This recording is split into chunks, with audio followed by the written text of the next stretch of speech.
सच छुपने नहीं देंगे। कहते हैं इश्क और जंग में सब कुछ जायज है, लेकिन वो इश्क ही क्या जिसमें आशिक अपने माशूक को ही मार दे या फिर माशूक अपने आशिक को मार दे। फिर वो जंग ही क्या जिसमें अपने ही लोगों को आप गोली से मार दें। जी हां, ये जंग जो इजराइल और फिलिस्तीन के नाम से लगातार 2 माह से भी जायद हो चुके हैं, 2 महीने से अधिक समय बीत चुका है और इजराइल फिलिस्तीन के बीच जंग चल रहा है। हालांकि जंग के शुरुआत में बड़े बड़े दावे किए जा रहे थे। दावा तो यह भी था कि चंद दिनों में ही इजराइल फिलिस्तीन पर कब्जा कर लेगा और हमास का खात्मा कर देगा। लेकिन 2 माह से जायद हो चुके, खात्मा तो बहुत दूर की बात है। अब तक जो इजराइल के अगवा किए हुए बंधक थे, जी हां, जिसका अपहरण हमास ने किया था, इजराइल ने अपनी तमाम ताकत लगाने के बाद और दुनिया के तमाम ताकतवर मुल्कों के तमाम आलात यानी तमाम हथियार और तमाम इंटेलिजेंस की मदद लेने के बाद भी वो अपने उन नागरिकों को ढूंढ नहीं सका जिसका अपहरण हमास ने 7 अक्टूबर को कर लिया था। दरमियान में जंगबंदी के नाम पर कुछ कैदियों की अदला बदली तो हुई, लेकिन चाहे वो इस्राइल की इंटेलिजेंस एजेंसी मूसाद हो या अमेरिका की इंटेलिजेंस एजेंसी CIA हो, दोनों ने मिलकर भी बाकी जो 100 से अधिक अभी भी लोग हैं जो इजरायली नागरिक हैं, वो कहां हैं इसका पता नहीं लगा सकी। मतलब साफ है कि बेशक आप हवा में ताकतवर हैं, लेकिन जमीन पर आपकी ताकत बिल्कुल नहीं है। अगर जमीन पर भी आपकी ताकत होती तो शायद आप हमास का खात्मा भी कर सकते थे और अपने देश के उन नागरिकों को ढूंढकर सही सलामत वापस भी ले जा सकते थे।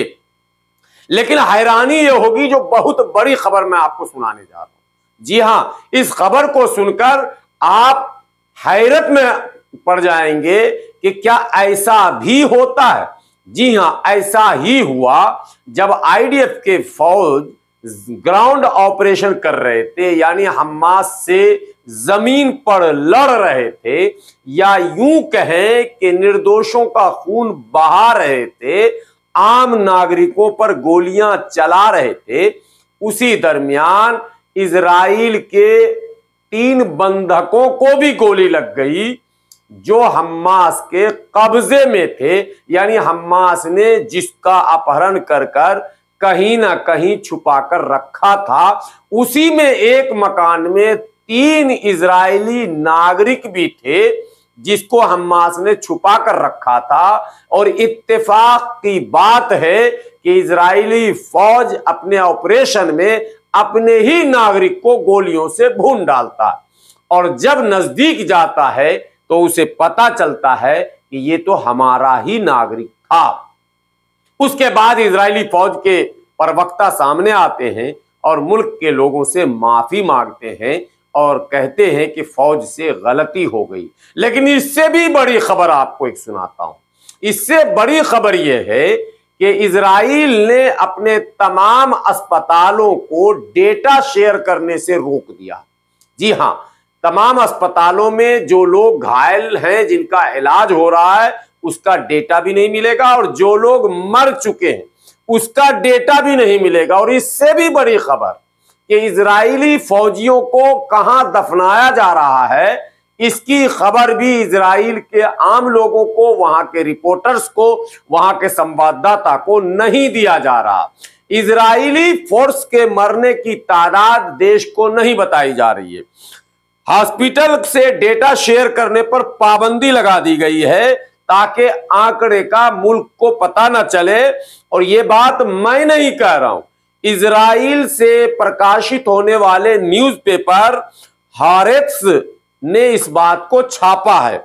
हारेत्ज लिखता है कि इजरायली सरकार ने तमाम अस्पतालों में पहरे बैठा दिए, तमाम अस्पतालों में फौज के अफसरान निगरानी कर रहे हैं और फौज के अफसरान ने बाज़ाब्ता सरकार का यह हुक्मनामा तमाम अस्पताल के संचालकों को दे दिया, यानी कि कोई भी डेटा आप शेयर नहीं कर सकते हैं। आपके अस्पताल में किसको लाया गया, किसका इलाज किया गया, कितने घायल हैं, कितने भर्ती हैं, कितने मर चुके, कितना डेथ बॉडी जो है यहां से जा रहा है, ये डेटा आप किसी से भी शेयर नहीं करेंगे। मतलब साफ है कि इजरायली फौजियों के मरने की तादाद मुल्क से छुपाई जा रही है और मुल्क के लोगों को यह नहीं बताया जा रहा कि मरने वालों की तादाद कितनी है।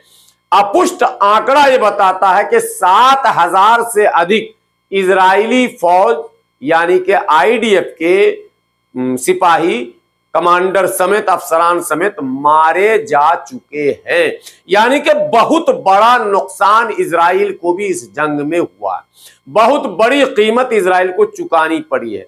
1400 लोग तो पहले ही 7 अक्टूबर के हमले में मारे गए थे, जो दावा किया जा रहा, और 7,000 इजरायली फौज का मारा जाना इस बात की गवाही देता है कि इस जंग में हमास ने इजराइल को लोहे का चना चबवा दिया, यानी इजराइल पूरी तरह से घिरा हुआ है, फंसा हुआ है, परेशान है। यह अलग बात है कि दुनिया में इजराइल के टेक्नोलॉजी का लोहा लोग मानते थे, यह अलग बात है कि दुनिया में इजराइल को एक ताकतवर फौजी मुल्क माना जाता, लेकिन इन तमाम चीजों के बावजूद भी अगर इजराइल के 7,000 सैनिक मारे जा चुके हैं और इजरायली सरकार जो है अस्पतालों को डेटा शेयर करने से मना कर रहा है, तो मतलब साफ है कि आंकड़ा इससे भी ज्यादा हो सकता है। एक बात ये, दूसरी बात ये है कि अगर आंकड़े छुपाने हैं दुनिया से, तो आप मुल्क से क्यों छुपा रहे हैं? मुल्क से भी छुपा रहे हैं और दुनिया से भी छुपा रहे हैं, यानी दुनिया में भी इजराइल की किरकिरी ना हो, इसके लिए किसी को भी कोई डाटा शेयर नहीं किया जा रहा। उससे भी बड़ी बात यह है, अपहरण किया गया था, यानी 3 इजरायली नागरिक जिनका अपहरण किया गया था, जो इजरायली फौज की कार्रवाई में ही मारे गए, उन 3 मारे गए लोगों के घर वालों को भी इसकी जानकारी दूसरे माध्यम से मिली। मुल्क की सरकार ने यानी नेतन्याहू की सरकार ने इसकी सूचना नहीं दी, यानी नेतन्याहू की क्या हालत होगी इस वक्त मुल्क में, यह अंदाजा लगाया जा सकता है। कितना प्रेशर है यह समझा जा सकता है, और जंग बंदी के बाद नेतन्याहू का क्या होगा इसका भी अंदाजा लगाया जा सकता है। बहरहाल अमेरिका, बरतानिया और इजराइल की तिकड़ी ने ये तो मान ही लिया है कि वो संगठन जिसे आप आतंकवादी कह रहे हैं वो इतना खतरनाक है कि अब 2 महीने से ज्यादा होने के बाद भी उसकी कमर तोड़ी नहीं जा सकी।